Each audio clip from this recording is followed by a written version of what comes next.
사랑하는 성도 여러분, 전도라는 단어를 들으면 어떤 말씀이 생각나십니까? 전도하면 내가 처음 딱 드는 생각이 무엇이에요?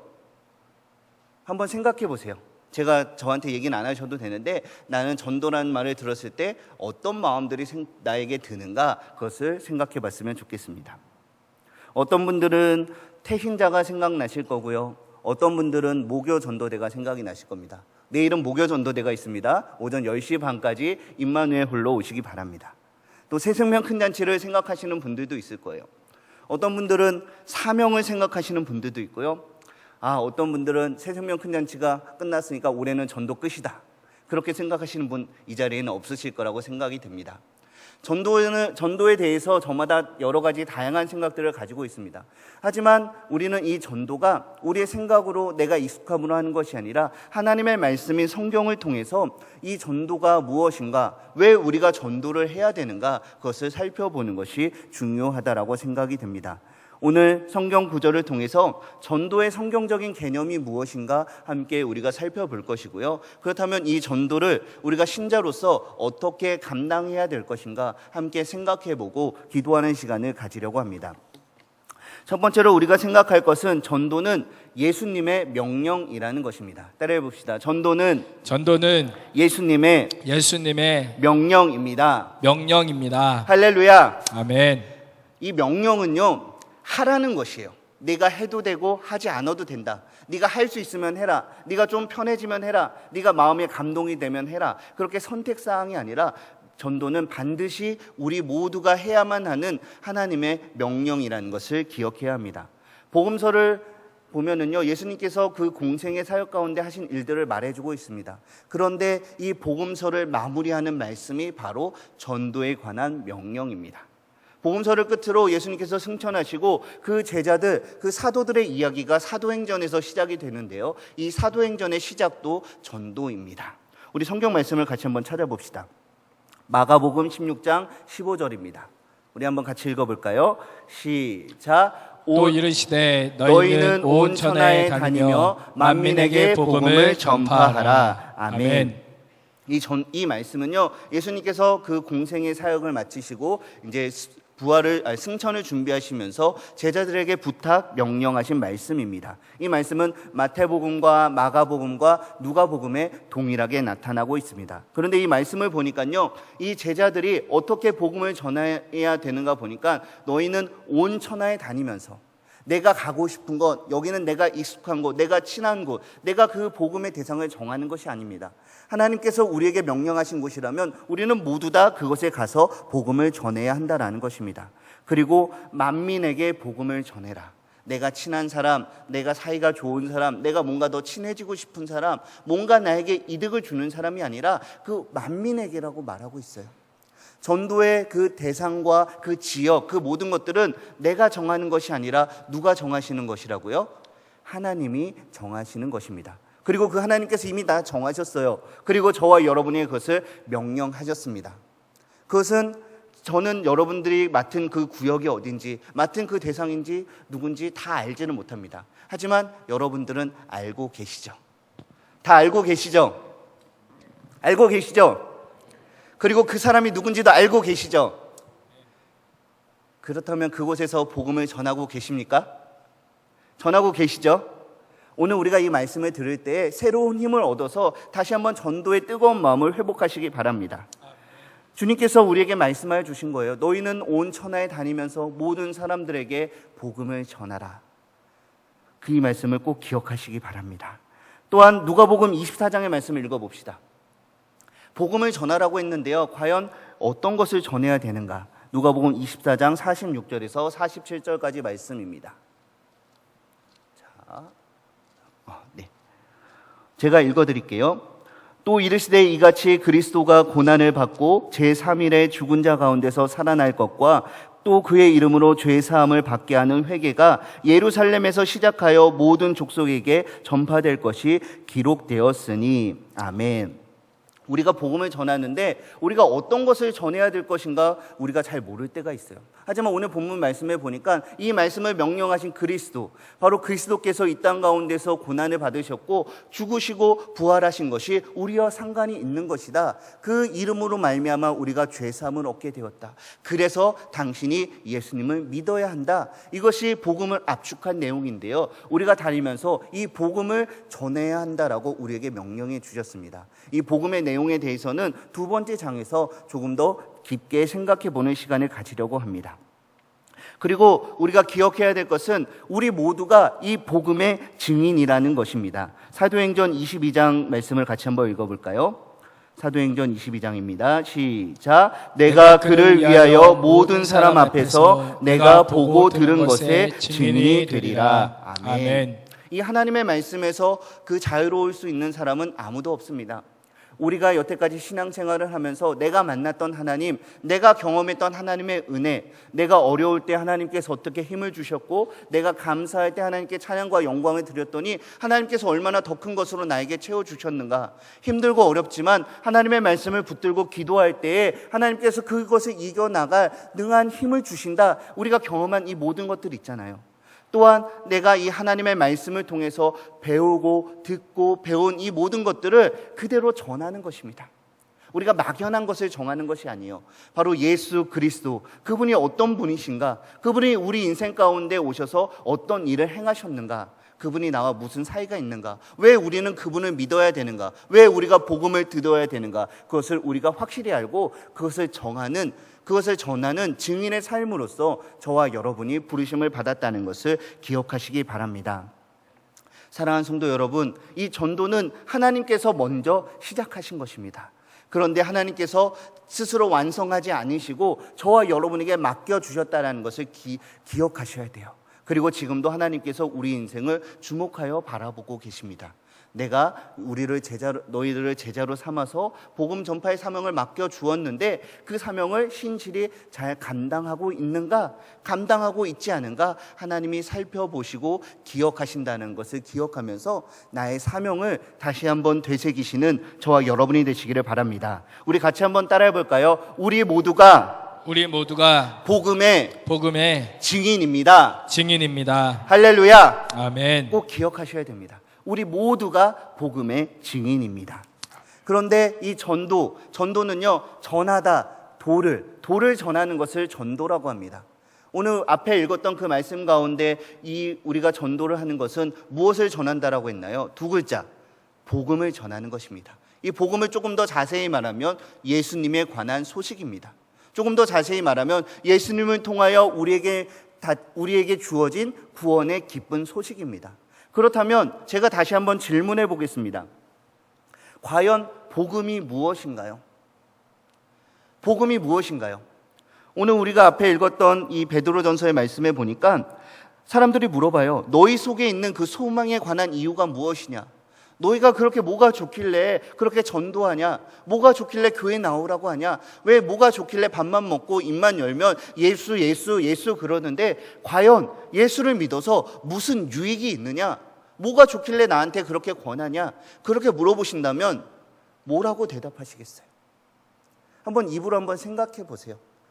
갑자기 생각하는 거 아니잖아요. 우리가 평소에 하던 거, 우리의 태신자들에게, 우리 가족들에게, 전도 대상자들에게, 또 우리 목요 전도대 내에 열심히 전하실 텐데요, 우리가 무엇을 과연 전하고 있었는가, 그것을 한번 생각해 보았으면 좋겠습니다. 내가 내 주변의 사람들에게 예수님을 무엇이라고 소개하고 계신가요? 내 이웃들에게 왜 예수를 믿어야 하는지 뭐라고 얘기하고 계신가요? 예수를 믿으면 무엇이 좋아지는지 뭐라고 얘기하고 계세요? 혹시 이렇게 얘기하지 않으세요? 당신 아프잖아, 예수님 믿어봐, 그 아픈 거 싹 나을 거야. 당신 아들 장가 못 가지, 예수 믿어봐, 장가 가게 될 거야. 당신 그렇게 잘 안 되고 안 풀리는 거 예수님 안 믿어서 그래, 예수 믿어봐, 모든 일이 쑥쑥 잘 풀리면서 만사 형통할 거야. 혹시 이렇게 잘못된 복음을 전하고 있지 않으신가요? 물론 이런 것들도 복음에 포함이 됩니다. 하지만 그것이 복음의 전부는 아닙니다. 우리가 그것을 전하는 것이 아니에요. 우리가 전하는 것은 오직 예수 그리스도의 이름, 그 이름에 능력이 있다는 것을 전한다는 것을 기억하시기 바랍니다. 그래서 우리가 전도를 해야 되는데, 전도는 우리 모두의 사명이에요. 우리 모두가 감당해야 돼요. 그런데 이 사명을 감당하는데 잘못된 것을 전하는 것이 아니라 올바른 것을, 복음을 제대로 전하는 것이 중요합니다. 그래서 우리는 복음이 무엇인지 생각해 봐야 합니다. 우리 성경에 있는 많은 구절 가운데 복음의 핵심 구절을 살펴보면서 과연 복음이 무엇인가, 내가 무엇을 전하는가 함께 생각해 보려고 합니다. 로마서 3장 23절입니다. 같이 읽어봅시다. 시작. 모든 사람이 죄를 범하였음에 하나님의 영광에 이르지 못하더니. 아멘. 이 로마서 3장 23절이 우리 전도의 시작이 되어야 합니다. 이 로마서 3장 23절은 하나님 앞에서 우리의 형편과 처지에 대해서 말해주고 있습니다. 성경은 말합니다. 모든 사람이 하나님의 그 말씀을 어겨서 우리가 죄인이 되었다라고 이야기를 하고 있습니다. 거룩하신 하나님 앞에서 우리가 비참한 죄인의 모습으로 있기 때문에 그 우리 앞에 임박한 하나님의 진노의 심판을 면할 길이 없는 존재, 우리 모두가 심판을 받아 멸망을 당해야만 하는 존재라는 것을 우리에게 말해주고 있습니다. 죄인된 우리의 인생이 얼마나 비참한 존재인가. 우리가 하나님께 가까이 나아갈 수 없고 하나님과 관계가 단절됨으로 인해서 우리에게 얼마나 많은 아픔과 절망과 그 어려움들이 우리에게 찾아오게 되었는지 그 근본과 원인을 아는 것이 중요합니다. 이 하나님 앞에서 선 우리의 형편과 처지를 아는 것이 이 전도의 시작이 되어야 하는데, 우리의 시작이 다른 곳에서 시작하고 있지는 않으신가요? 제가 앞서 말씀드렸던 것처럼 예수님 믿으면 돈을 많이 벌게 된다, 예수님 믿으면 뭔가 더 많은 것을 얻게 된다, 예수님 믿으면 술술 잘 풀린다, 그러면서 뭔가 더 얻기 위해서, 한 단계 더 올라서기 위해서 우리가 잘못된 출발점을 설정하고 있지 않은가 우리는 생각해 봐야 합니다. 두 번째 말씀입니다. 로마서 6장 23절이에요. 함께 있습니다. 시작. 죄의 삭은 사망이요 하나님의 은사는 그리스도 예수 우리 주 안에 있는 영생이니라. 아멘. 우리가 하나님 앞에서 모두가 죄인인데 이대로 있다가는 우리가 결국에는 사망, 영원한 죽음에 이르게 된다라는 것입니다. 그리고 여기서 성경이 말하는 사망은 그냥 죽는 일회성의 죽음이 아니라 영원한 지옥 가운데 그 지옥불에서 끝없는 그 고통과 끝없는 아픔, 괴로움을 당하는 영원한 형벌입니다. 바로 이것을 우리가 알아야 돼요. 그리고 이것을 전해줘야 합니다. 그런데 우리의 비참함이 출발이라면 우리의 그 출발해서 가는 그 죄인의 마지막 종착역은 사망이 되는데, 우리가 출발점을 잘못 알고 있기 때문에, 우리 먼저 잘못 오해하고 있고 다른 복음을 전하고 있기 때문에 그 사람들의 그 종착역도 잘못되게 나타나는 것입니다. 우리가 잘못 복음을 오해하고 잘못 전하게 된다면 이 복음의 결말이 어떻게 되냐면 죄의 삭이 사망이 아니라 우리가 더 성공하는 것, 더 출세하는 것, 돈을 많이 버는 것, 명예를 얻는 것, 바로 이 복음이 이 땅 가운데 부귀와 영화를 누리는 그 도구로 전락하게 만드는 것이 우리가 복음을 오해할 때 나타나는 엄청난 결과입니다. 사랑하는 성도 여러분, 우리가 복음을 전할 때 복음을 똑바로 올바로 알아야 하는데, 그 출발은 하나님 앞에서 우리가 얼마나 비참한 존재였는지, 우리가 하나님 앞에서 영원한 형벌을 받아서 도저히 구원을 받을 만한, 도저히 살 길이 없는 완전한 절망 가운데 빠져있는 죄인의 모습이 우리였다는 아는 대로 그 올바른 우리의 자리로 우리가 돌아가야 하는 것입니다. 그런데 성경은 우리의 비참한 처지를 말하면서 놀라운 사실을 말해주고 있습니다. 로마서 5장 8절입니다. 함께 있습니다. 시작. 우리가 아직 죄인 되었을 때에 그리스도께서 우리를 위하여 죽으심으로 하나님께서 우리에 대한 자기의 사랑을 확증하셨느니라. 아멘. 분명히 말해주고 있어요. 우리가 아직 죄인 되었을 때에, 로마서 3장 23절에서 말하던 하나님 앞에 있는 비참한 인생, 로마서 6장 23절이 말하는 사망에 이를 수밖에 없는 그 비참한 죄인의 자리에 있을 때에 하나님께서 우리의 모습을 보시며 사랑을 베풀어 주셨다라는 것입니다. 그리고 그 사랑을 베푸는 방법이 어떤 방법이냐? 바로 하나님이신 예수 그리스도께서 이 땅 가운데 오셔서 내가 당할 고난을 대신 지시고 대신 죽음으로 말미암아 죄 없다 쳐주신 거예요. 바로 이것을 우리가 기억해야 합니다. 우리가 하나님의 사랑을 받은 것, 은혜로 구원을 받은 것, 이것이 결코 우리의 공로가 많아서가 아니라는 것입니다. 내가 하나님 앞에 많은 봉사를 해서 하나님의 성경을 열심히 읽어서 뭔가 행동을 많이 해서 그 결과로 주어진 것이 아니라 하나님이 먼저 사랑하시고 먼저 자격 없이 조건 없이 우리에게 베풀어 주시고 우리에게 주셨기 때문에, 우리에게 이 구원이라는 것을 먼저 주셨기 때문에 하나님은 성경은 그것을 가리켜 은혜라고 말하고 있는 것입니다. 사랑하는 성도 여러분, 한번 생각해 보세요. 길 가다가 길거리에서 노숙하시는 분들이 우리 집 앞에 있다면 어떻게 하시겠어요? 우리가 코를 막으면서 우리가 평소에 다니던 길이지만 그 길을 피해서 가지 않을까요? 과연 저와 여러분 중에서 그 노숙인을 우리 집으로 데려다가 깨끗이 씻겨서 좋은 의복을 내어주고 그 뭔가 맛있는 음식을 대접하고 그럴 수 있는 분들은 아마 많지 않을 거라 생각이 됩니다. 아니면 우리가 정말 사랑의 마음이 깊어서 한 번쯤은 그렇게 할 수가 있어요. 한 두 번쯤 그렇게 할 수도 있어요. 그런데 그 사람이 한 번 그렇게 사랑을 베풀어 주니까 어디로 또 가서 내가 준 돈을 다 쓰고 다시 돌아온 거예요. 내가 준 옷은 다 팔아먹고 다시 예전에 더러운 그 누더기 같은 옷을 입고 다시 우리 앞에 와 있어요. 그럴 때 어떨까요? 우리 마음에 부하가 치밀지 않던가요? 내가 한 번, 두 번 선대 있으면 알아서 좀 잘하고 좀 개과천선했으면 좋겠는데 여전히 그러면서 다른 사람들을 의지하고 그 안 좋은 모습으로 살아가는 모습을 보면 우리가 화가 나게 돼요. 그리고 똑같이 그 사랑을 베풀 수가 없어요. 하지만 우리 하나님께서는 그 우리가 싫어하는 그 더럽고 더러운 그 모습들, 냄새나고 역겨운 그런 모습과 비교가 안 되는 죄인 중에 괴수와 같은 모습으로 우리가 있는데 그 모습 그대로 우리를 사랑해 주셨다라는 거예요. 그리고 그 우리가 하나님께 나아갈 수 없는 존재이기 때문에 하나님이 우리에게 찾아오셨어요. 죄인된 우리에게. 그리고 당신의 모든 것들을 내어서 우리에 대한 사랑을 확증하셨습니다. 그리고 우리가 아직 여전히 죄인의 모습으로 살아가고 있지만 하나님께서는 그 사랑을 거두거나 번복하지 않으신다는 사실을 우리는 기억해야 합니다. 그리고 예수님이 당하신 고난의 모습을 베드로전서에서는 이렇게 말합니다. 베드로전서 2장 24절입니다. 친히 나무에 달려 그 몸으로 우리의 죄를 담당하셨으니 이는 우리로 죄에 대하여 죽고 의에 대하여 살게 하려 하심이라. 그가 채찍에 맞음으로 너희는 나음을 얻었나니. 아멘. 예수님께서 친히 나무에 달리신 것은 바로 우리의 죄 때문이라고 말하고 있습니다. 이 말이 무슨 말이에요? 예수님이 달리신 그 십자가의 그 고난, 십자가에서 멸시와 조롱과 천대와 박해를 당하시고 그 당한 죽음까지 원래 그 자리가 저와 여러분이 있어야 될 자리라는 것입니다.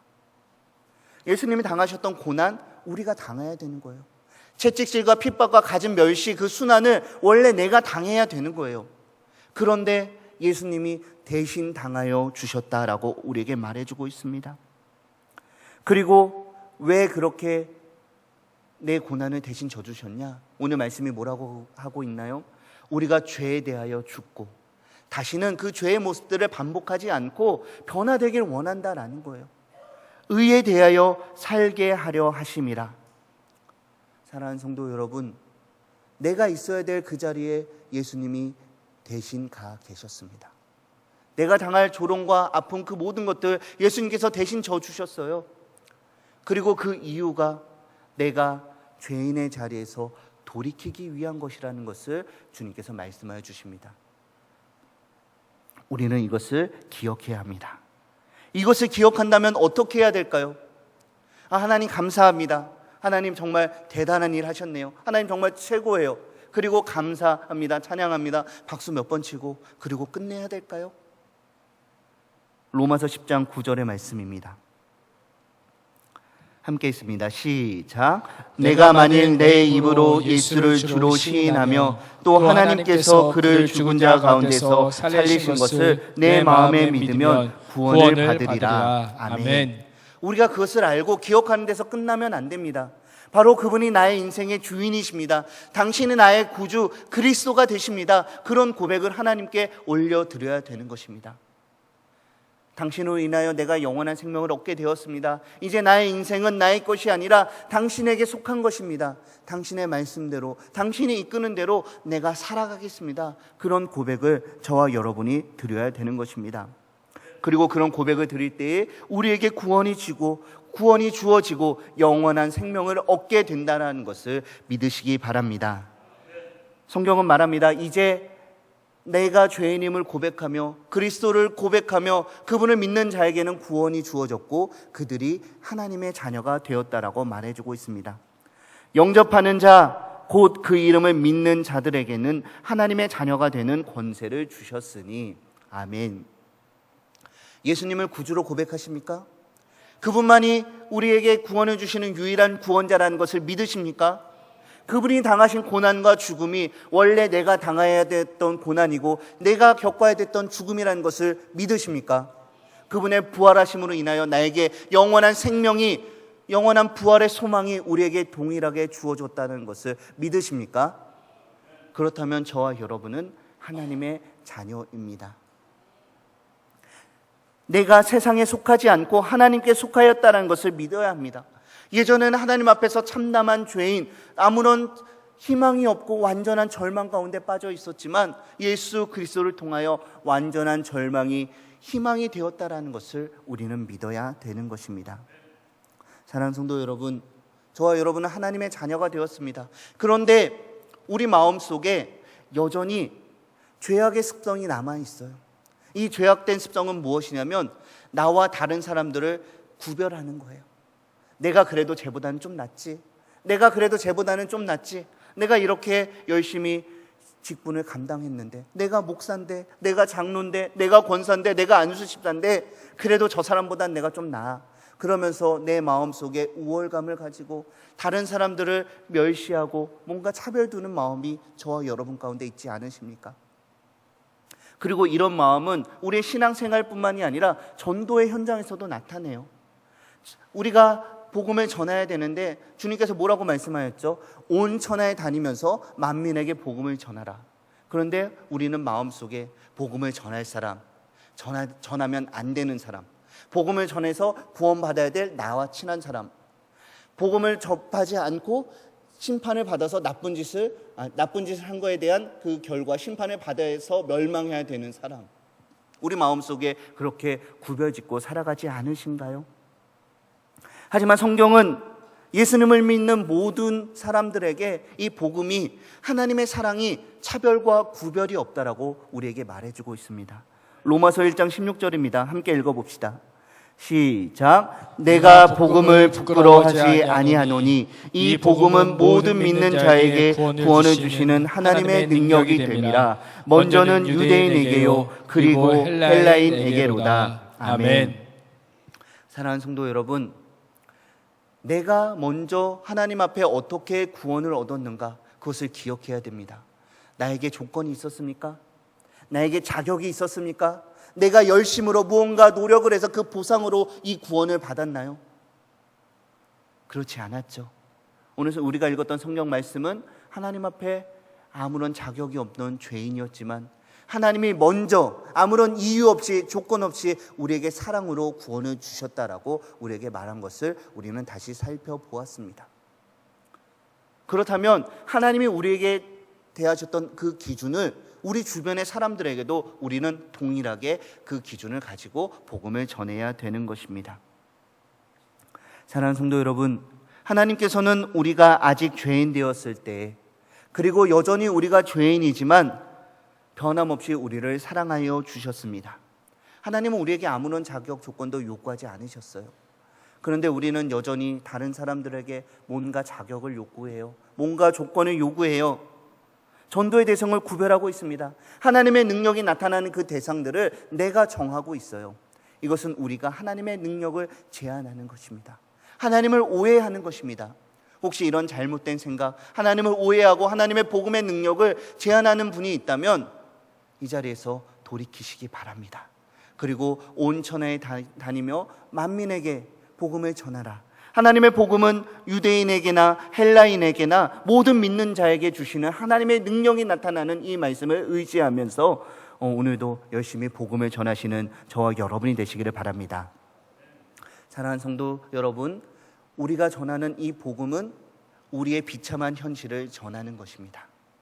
하나님 앞에서 우리가 얼마나 부끄러운 죄인의 모습인가, 우리가 하나님을 믿지 않으면, 하나님께로 나아가지 않으면 영원한 형벌, 사망에 빠질 수밖에 없다는 비참한 우리의 현실을 전하는 것입니다. 그리고 이 예수 그리스도 외에는 다른 길이 없다라는 것을 전해야 합니다. 예수께서 이르시되 내가 곧 길이요 진리요 생명이니 나로 말미암지 않고는 아버지께로 올 자가 없느니라.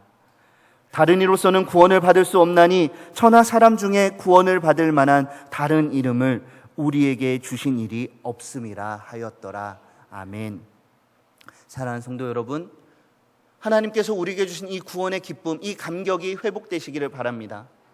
하나님께 거저 주신 은혜, 하나님께서 주신 놀라운 은혜, 그것을, 그 복음의 본질, 그 비밀을 안다면 우리가 너무나 기뻐하지 않을 수 없을 거예요. 그리고 그 좋은 것을 알았더라면 전하지 않고 견디지 못할 것입니다. 또한 하나님 앞에서 내 비참한 처지였던 것을 기억하면서 나의 사랑하는 가족들이, 나의 사랑하는 친구들이 비록 나와 관계가 없지만 그 사람들의 그 비참한 처지, 그리고 비록 나와 상관이 없고 내가 잘 모르지만 나를 사랑하신 하나님께서 지금도 그 사람을 간절히 애타게 기다린다는 것을 안다면 우리는 복음을 전해야 하는 것입니다.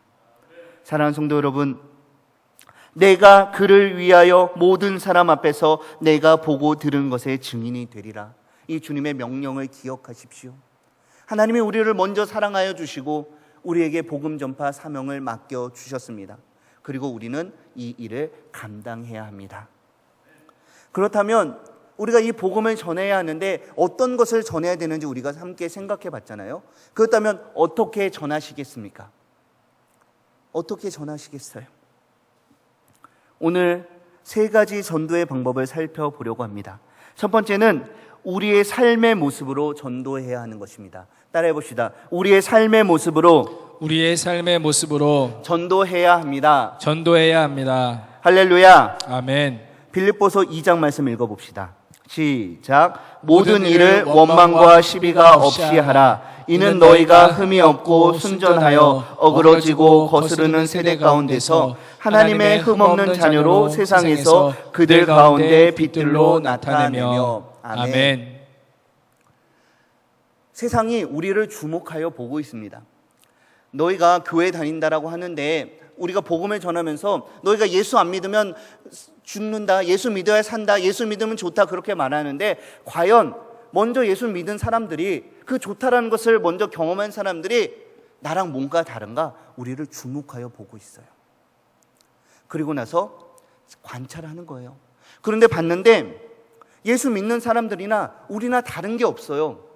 똑같이 원망하고 똑같이 불평하고 조금만 마음에 안 들면 싸우고 네가 죽네 내가 죽네 하고 막 다투는 일 가운데 그리스도인들이 앞장서는 거예요. 그렇다면 과연 그 사람들이 복음을 듣고 그 복음을 믿을까요? 우리가 말하는 그 입술에 말하는 것과 우리의 행동이 다른데 과연 그 복음을 받아들일까요? 우리는 이것을 심각하게 고민해야 합니다. 우리가 교회의 속성을 배울 때 이 교회는 하나님께로부터 하나님이 이 세상 가운데 부르심을 받은, 택함을 받은 자들의 모임이 교회, 에클레시아라고 우리가 배웠습니다. 하지만 우리 성도는요, 세상으로부터 이 택함을 받았지만 다시 한번 이 세상으로 보내심을 받았습니다. 거룩히 구별된 모습으로, 하나님의 자녀의 모습으로 이 세상 가운데 살아야 하는 것입니다. 나의 행동은 어떻게 행동을 하고 계십니까? 혹시 남들보다 더 많이 원망하지 않으세요? 조금만 불의를 보면, 조금만 불평한 걸 보면 더 많이 시비를 거는 모습들이 우리 가운데 있지 않으신가요? 이것을 기억하고 나의 행동을 주의하는 것이 바로 전도의 시작이 되는 것입니다. 마태복음 5장 16절 말씀도 읽어볼까요? 시작. 이같이 너희 빛이 사람 앞에 비치게 하여 그들로 너희 착한 행실을 보고 하늘에 계신 너희 아버지께 영광을 돌리게 하라. 아멘. 우리가 매 주일마다 그 말씀을 듣기 전에 함께 그 반복해서 외우는 것이 있어요. 사명선언문입니다. 우리 한번 같이 해볼까요? 사명선언문. 우리는 철저한 영성훈련을 통해 충성된 그리스도인이 되어 가정과 세상에서 빛을 발하며 다음 세대를 이끌어갈 차세대 지도자를 양성하는 교회가 되겠습니다. 할렐루야. 아멘. 날마다 우리가 반복해서 암송하면서 다짐하는 이 사명선언문, 바로 이 마태복음 5장 16절 말씀 가운데 주님께서 우리에게 말씀하여 주셨어요. 우리가 충성된 그리스도인이 되어서 가정과 세상 가운데 빛을 발한다라고 해요. 그런데 오늘 마태복음 5장 16절에 보니까 이 빛을 발하는 것이 무엇이라고 말해주고 있나요? 너희의 착한 행실을 보고. 사랑하는 성도 여러분, 이 착한 행실을 하기 위해서는 우리가 성경의 교훈을 따라서 살아가야 합니다. 특별히 우리가 5월과 6월 두 달 그 새벽을 통해서 잠언 말씀을 묵상하고 있어요. 이 잠언 말씀은 우리에게 하라고 하신 것과 하지 말라고 하신 것이 너무나 명확하게 잘 나타나 있습니다. 하나님께서 하라고 하신 것을 우리가 힘써 지켜야 됩니다. 하나님께서 하지 말라고 하신 것을 우리는 하지 말아야 합니다. 그리고 이 교회 안에서뿐만이 아니라 교회 밖에 나가서 우리의 가정에서, 우리의 직장에서, 이 세상 가운데 이 말씀을 지켜 행하는 그 모습들을 우리가 세상의 사람들에게 보여주어야 합니다. 그리고 그 모습을 볼 때 세상의 사람들이 하나님 믿는 사람은 그래도 뭔가 다르구나. 교회 다니는 사람은 그래도 나보다 낫구나. 나도 언젠가 하나님을 믿어야겠다. 그런 마음들을 가지도록 우리의 행동을 통해서 나타내야 하는 것입니다. 우리 골로새서 4장 6절 말씀 한 번 더 같이 읽어볼까요? 골로새서 4장 6절입니다. 시작. 너희 말을 항상 은혜 가운데서 소금으로 맛을 냄과 같이 하라. 그리하면 각 사람에게 마땅히 대답할 것을 알리라. 아멘. 마태복음 5장에서는 우리의 행동에 대해서 말하고 있는데 골로새서 4장의 말씀에서는 우리의 말에 대해서 이야기를 하고 있어요. 잠언 말씀을 계속해서 읽고 있는데요. 잠언 가운데는 특별히 우리가 우리의 입술을 주의해서 사용해야 된다는 말씀이 참 많이 등장하고 있습니다. 그런데 이 표현이 참 재밌는 것 같아요. 너희 말을 항상 은혜 가운데서 하고, 이 말을 하는데 소금으로 맛을 냄과 같이 하라. 우리 집사님들, 권사님들 다 주부 10단, 100단이 다 넘으시잖아요. 음식을 할 때 소금은 반드시 들어가야 됩니다. 반드시 들어가야 돼요. 그런데 소금이 적게 들어가는 것은 그래도 좀 싱겁게 먹으니까 괜찮아요. 그런데 내가 원래 정했던 그 양보다 소금을 더 하게 되면 어떻게 되죠? 소금을 더 많이 넣으면 어떻게 되나요? 너무 짜게 돼서 우리가 흔히 하는 말로 배려버리게 됩니다. 우리의 말이 이래요. 적당히 해야 될 말과 해야 될 말을 적당하게 딱 필요한 만큼만 해야 됩니다. 그런데 우리는 우리 입술을 잘 제어하지 못하고 이 입술을 잘 간수하지 못해서 원래 의도했던 것보다 또 생각하지 않은 걸 그 말을 더 많이 하잖아요. 이런 것들로 인해서 우리가 복음을 전파하는 것을 가리게 된다라고 우리는 기억해야 하는 것입니다. 사랑하는 성도 여러분, 세상의 많은 사람들은요, 저와 여러분의 행동을 통해서 하나님이 어떤 분인지 알게 돼요. 우리는 성경을 읽으면서 이 성경을 통해서 하나님이 어떤 분이신가, 예수님이 어떤 분이신가, 우리가 그것을 알 수 있잖아요. 하지만 성경을 읽지 않는 그 사람들은 여러분이 하는 말 한마디가 하나님에 대해서 나타나는 것입니다. 나의 얼굴 표정 하나가 하나님을 나타내는 것입니다. 나의 작은 행동 하나가 하나님을 나타내는 것입니다.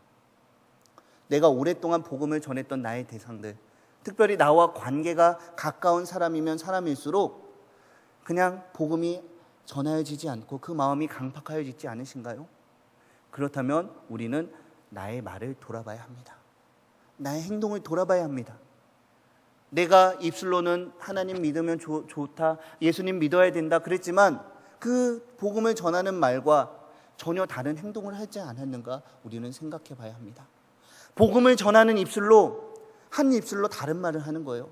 한 번은 복음을 전하고, 한 번은 원망을 하고, 한 번은 예수님을 전하고, 한 번은 시비를 걸고, 한 번은 하나님을 전하고, 한 번은 욕을 하고, 이런 일들이 반복되기 때문에 우리가 복음을 전하지 못한다는 사실을 기억해야 합니다. 복음을 전파하는 첫 번째 모습이 뭐라고 했죠? 삶의 모습으로 전도하라. 하나님께 기도할 때 하나님 나의 삶의 모습을 통하여 전도할 수 있는 은혜를 나에게 더하여 주시옵소서. 나의 입술과 나의 행동에 파수꾼을 세워주시고 나의 모습을 통하여 세상의 사람들에게 하나님을 나타내고 나의 모습을 착한 행실을 통하여 이 사람들이 하나님께 영광을 돌리게 하여 주시옵소서. 그렇게 기도하시는 저와 여러분이 되었으면 좋겠습니다. 전도의 방법 두 번째 따라해 봅시다. 전도를 위해서 기도해야 합니다. 기도해야 합니다. 할렐루야. 아멘. 전도는요, 내가 하지만 내가 하는 게 아니에요. 전도는 내가 하지만 내 안에 계신 성령 하나님의 그 도우심을 힘입어서 우리가 하는 것입니다. 내가 가서 그 사람을 만나려고 준비하지만 하나님께서 먼저 가셔서 그 사람의 마음의 문을 열어주시고 내가 복음을 전할 때 내 입술에 지혜를 주시지 않으면 전도가 되지 않습니다. 반대로 말하면 내가 아무리 부족하고 아무리 연약하지만 하나님께서 나에게 지혜를 주시면, 나에게 능력을 주시면 우리 모두가 능히 전도할 수 있다라는 것입니다. 로마서 10장 1절 말씀입니다. 함께 읽어봅시다. 시작. 형제들아, 내 마음에 원하는 바와 하나님께 구하는 바는 이스라엘을 위함이니 곧 그들로 구원을 받게 함이라. 아멘. 사랑하는 성도 여러분, 여러분들의 기도의 제목 첫 번째는 무엇입니까? 우리 자녀들을 위한 기도의 제목을 갖고 계십니까? 다음 달에는 이제 곧 연말이 다가오는데 연봉 협상에서 성공해서 내년에는 내 연봉이 올라가게 해주세요. 이번에 이제 곧 전세 기간이 끝나가는데 다음에는 좀 더 넓은 집으로 아니면은 주택을 구입해서 갈 수 있게 해주세요. 뭔가 내가 원하는 그런 간절한 제목들이 가장 앞자리에 놓고 기도하고 있지 않으신가요? 하지만 오늘 로마서 10장을 통해서 말하는 바울은 그렇지 않았어요. 항상 복음을 전하고 어떻게 하면 한 사람이라도 더 복음을 전하고 항상 더 구원을 얻게 할 수 있을 것인가, 그것을 항상 기도하면서 살아갔던 것이 바울의 모습입니다. 항상 입만 열면 그냥 전도, 입만 열면 예수, 복음, 전도, 이것을 항상 말하고 그것을 그대로 살았던 사람이 바울입니다. 그리고 그것을 입술로만 하는 것이 아니라 하나님께 기도하면서 하나님, 내 마음에 소원이 있는데 바로 이 소원은 저 사람들이, 나의 백성들이, 사랑하는 동포들, 나의 형제들이 하나님께 돌아와 구원을 얻는 것입니다. 하나님, 나에게 전도의 능력이 나타나게 해 주시옵소서. 나에게 복음의 능력이 나타나게 해 주시옵소서. 전도의 사명을 내가 잘 감당할 수 있게 해주세요. 항상 첫 번째로 기도했던 이 바울의 기도가 저와 여러분의 기도가 되었으면 좋겠습니다. 두 번째입니다. 기도할 때 어떻게 해야 되냐면 따라해 봅시다. 성도들과 함께 기도해야 합니다. 할렐루야. 아멘. 골로새서 말씀을 제가 읽어드리겠습니다. 또한 우리를 위하여 기도하되 하나님이 전도할 문을 우리에게 열어주사 그리스도의 비밀을 말하게 하시기를 구하라. 내가 이 일 때문에 매임을 당하였노라. 아멘. 사랑하는 성도 여러분, 바울은 항상 기도의 자리에서 전도를 위하여 기도했을 뿐만이 아니라 혼자 기도하지 않았어요. 만나는 사람마다 내가 이번에 어디 가서 복음을 전하는데 그 사람을 위해서 좀 같이 기도해 주세요. 내가 어떤 아저씨를 만나러 가기로 했는데 그 사람은 오랫동안 예수님을 믿었다가 떠났던 낙심한 사람인데 이 사람을 잘 만나서 지혜롭게 말할 수 있게 도와주세요. 그 사람의 마음의 문이 열리게 해주세요. 하나님의 능력이 나타나게 해주세요. 항상 주변의 그 믿음의 동역자들에게 기도의 요청을 하고 함께 기도하고 그 전도의 사명을 감당했습니다. 사랑하는 성도 여러분, 이 전도는 나의 힘으로 하는 것이 아니라 하나님의 능력으로 하는 것입니다. 그리고 나 혼자 이 사명을 감당하는 것이 아니라 하나님께서 우리를 불러준 이 교회 가운데 온 성도들이 함께 합심하여 기도함으로, 이 전도에 동참함으로 이 사명을 감당해야 하는 것입니다. 따라해 봅시다. 성도들과 함께 기도합시다. 성도들과 함께 전도합시다. 할렐루야. 아멘. 내일 오전 10시 30분에 만나시기를 주님의 이름으로 축복드립니다. 세 번째로 기도할 때 어떨 때 기도해야 되냐면 따라해 봅시다. 어려운 상황 중에도 기도해야 합니다. 우리 사도행전 4장 말씀 읽어볼까요? 시작. 주여 이제도 그들의 위협함을 굽혀보시고 또 종들로 하여금 담대히 하나님의 말씀을 전하게 하여 주시오며. 아멘. 특별히 바울은 위협적인 상황 가운데도 기도하면서 그 난관을, 그 어려움을 헤쳐나갔습니다.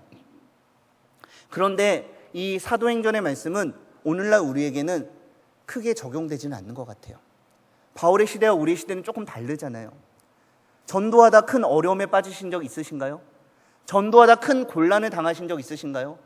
전도함으로 인해서 우리의 목숨을 위협당할 만한 큰 어려움에 빠진 적이 있으신가요? 아마 그 정도 이 바울이 말하는 위협함에 빠질 만한 경험을 하신 분은 없을 거라 생각이 됩니다. 그렇다면 우리가 더더욱 전도하지 못할 이유는 없는 것이 아닐까요? 사랑하는 성도 여러분, 우리의 위협함이 아니라 우리의 나태함으로 인해서, 나의 게으름으로 인해서, 나의 구분지음으로 인해서, 나의 연약한 죄의 모습으로 인하여 전도를 우리가 막고 있지 않은가 생각해 보시기 바랍니다. 전도의 방법 세 번째, 하나님의 말씀을 믿고 그 말씀의 능력을 의지하여 전하는 것입니다. 따라해 봅시다. 하나님의 말씀을 믿고 하나님의 말씀을 믿고 전해야 합니다. 전해야 합니다. 할렐루야. 아멘. 사도행전 17장의 말씀을 보면 바울이 자기의 관례대로 들어가서 성경을 가지고 예수님에 대하여 전하였다라고 우리에게 말해주고 있습니다. 바울은 항상 전하는데 그 복음의 내용은 우리가 앞에 살펴봤던 것처럼 항상 예수님에 관한 것이었습니다. 너희가 예수님을 안 믿으면 소망이 없다. 하지만 예수님을 믿음으로 인해서 너희가 구원을 얻게 되었다. 예수님을 믿기 전에는 너희가 죄인이었는데 예수님을 믿어서 이제 하나님의 자녀가 되었다. 너희가 아직 죄인이었지만 하나님이 먼저 사랑하셔서 너희를 찾아오셨다. 네가 고난을 당했어야 되는데 예수님이 네가 당할 고난을 대신 당해 주셨다. 오직 예수 그리스도, 오직 예수 그리스도, 이 성경에 있는 그대로, 그 말씀 그대로 전하려고 노력하고 애쓰고 반복해서 예수님만을 전했던 것이 바울의 모습인 것입니다.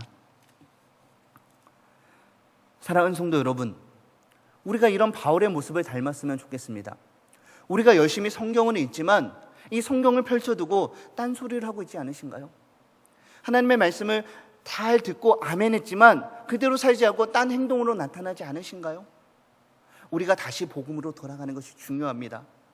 우리가 안에 주일날 들었던 말씀처럼 내 앞에 그 수건처럼 우리를 가리고 있는 그 고정관념 때문에, 다른 생각들 때문에 우리가 복음을 먼저 오해하고 복음을 잘못 이해하고 있기 때문에 우리가 다른 복음을 전하고 있는 것이 아닌가 생각해 봐야 돼요.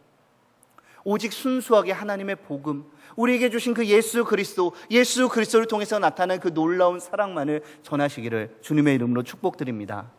그러기 위해서는 어떻게 해야 될까요? 우리가 먼저 열심히 하나님의 말씀을 배워야겠죠. 이번 주 주일부터 확신 양육이 시작이 됩니다. 양육 자리로 많은 사람들을 초대해 주시기 바랍니다. 또한 이 성경에는 구원에 이르게 하는 지혜가 있음을 믿어야 합니다. 따라해 봅시다. 성경에는 구원에 이르게 하는 지혜가 있음을 믿어야 합니다. 할렐루야. 아멘. 디모데후서 3장 15절에서 이렇게 이야기하고 있습니다. 또 어려서부터 성경을 알았나니 성경은 능히 너로 하여금 그리스도 예수 안에 있는 믿음으로 말미암아 구원에 이르는 지혜가 있게 하느니라. 아멘.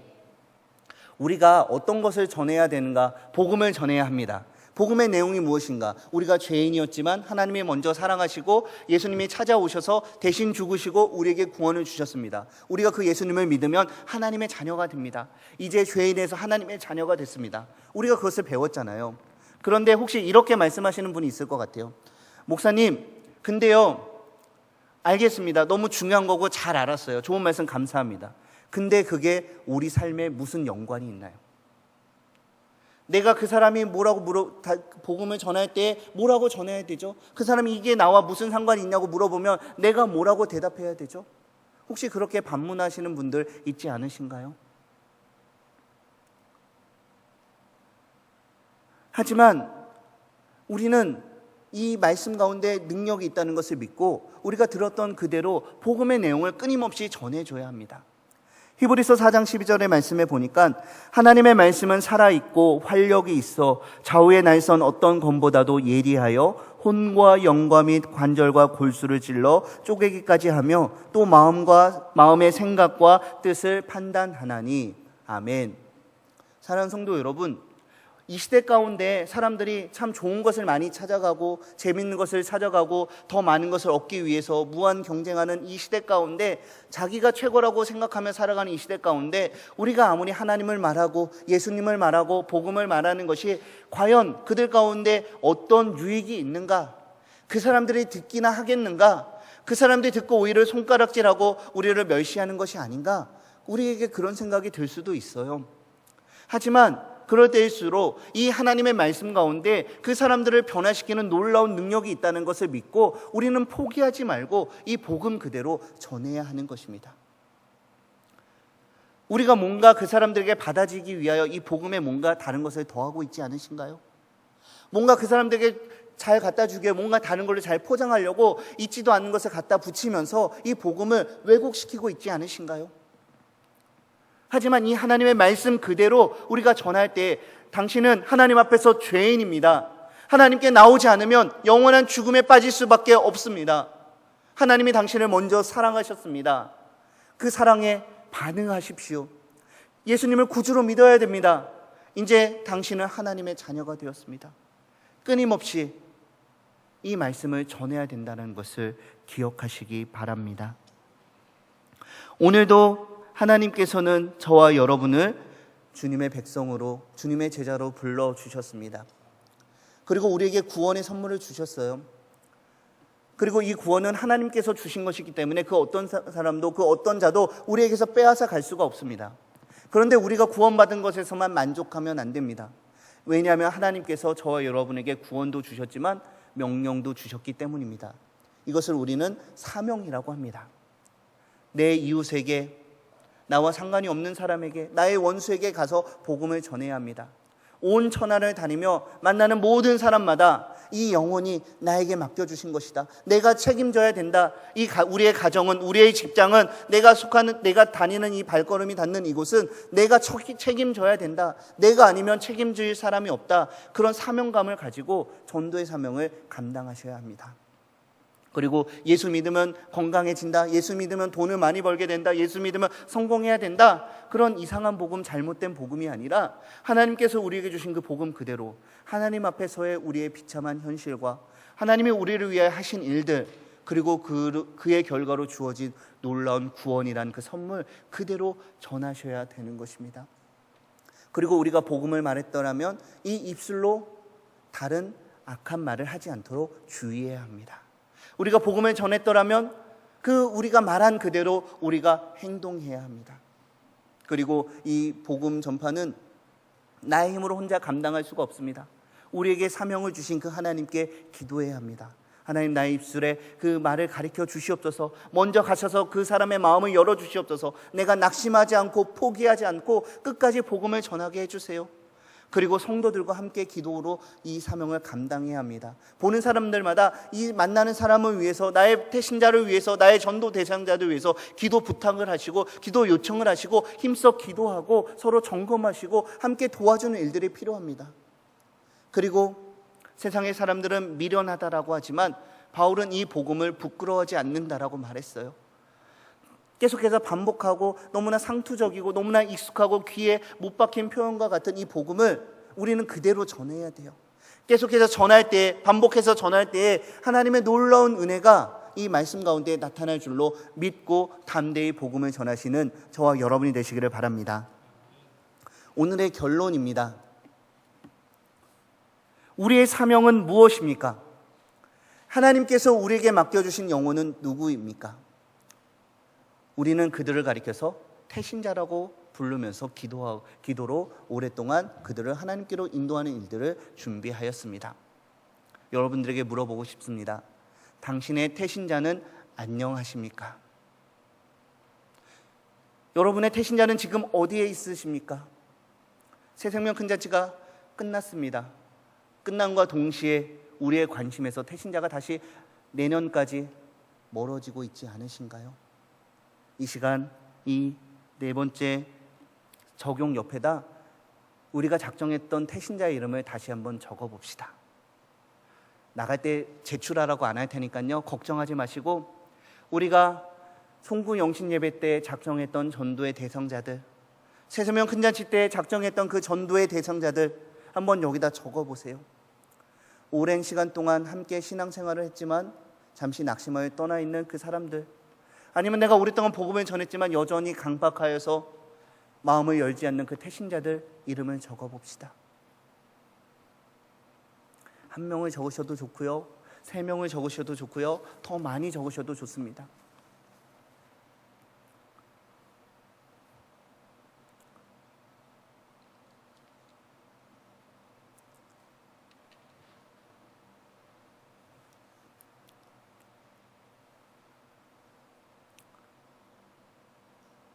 자, 다 적으셨으면 우리 이 시간 그들을 위해서 함께 기도합시다.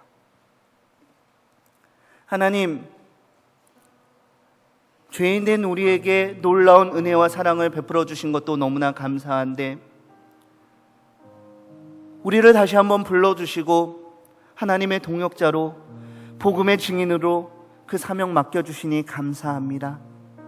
하나님, 나에게 맡겨주신 그 영혼들, 내가 아니면 책임질 수 없다는 그 사명감을 가지고, 그 긴박함을 가지고 담대히 복음 전할 수 있는 그런 우리가 되도록 우리를 주장하여 주시옵소서. 나에게 맡겨진 그 영혼들을 위하여, 나의 태신자들을 위하여, 나에게 맡겨주신 전도의 사명을 위하여 우리 함께 기도하겠습니다.